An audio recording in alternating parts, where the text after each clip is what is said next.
Ал енді кезекте қозғайтын тақырыбымыз ол осы өмірдегі ең үлкен мамандық.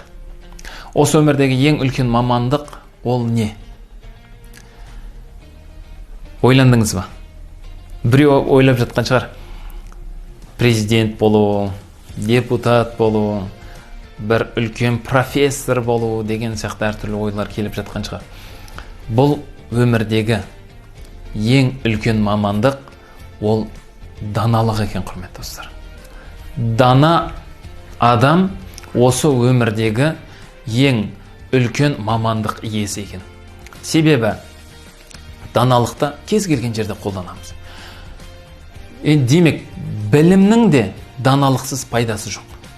Алған біліміңізді даналықпен біреуге жеткізе алмасаңыз, сіз ол білімді дұрыс емес бағытта жеткізіп қоюыңыз мүмкін. Мынау айтады ғой, осы өмірде білімді алып, ешкімге үйретпеген адам, ол осы өмірден жүк арқалап өткен есекпен тең дейді. Сондықтан жүк арқалап өткен есекпен теңескіміз келмейді ешқайсымыздың.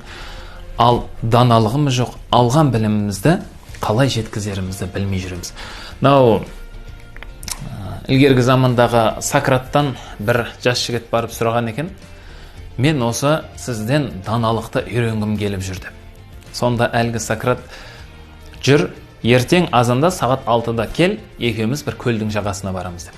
Сонда таңғы 6-да әлгі жігіт келеді, Сократтың жанына ереді. Сонда Сократ әлгі жігітті алып көлдің ортасына қарай жайлап түсіп келеді.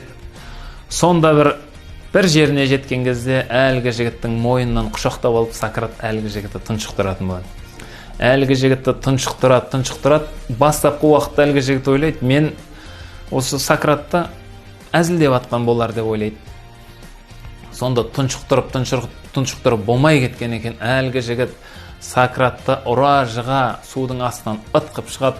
Сонда әлгі жігіт айтады: Сократ, бұл ісіңіз не? Мені неге бұлай қинап жатсыз десе, міне, осы ауа жетпегендей, егер де сен сол даналыққа ұмтылсаң, сен міндетті түрде дана боласың дейді. Мінеки, құрметті достар, сондықтан әлемдегі ең үлкен мамандық ол даналық екен. Мынау даналықтың пайдасының бірі біреудің ашуын өзіңізге алмау. Бір кісі келе жатады, ашуланып. Демек, сіз көз алдыңызға елестетесіз, ол кісінің қолында бір қап сасық нәрсе бар, нәжес бар. Сол сасық нәрсені алып келатыр сізге.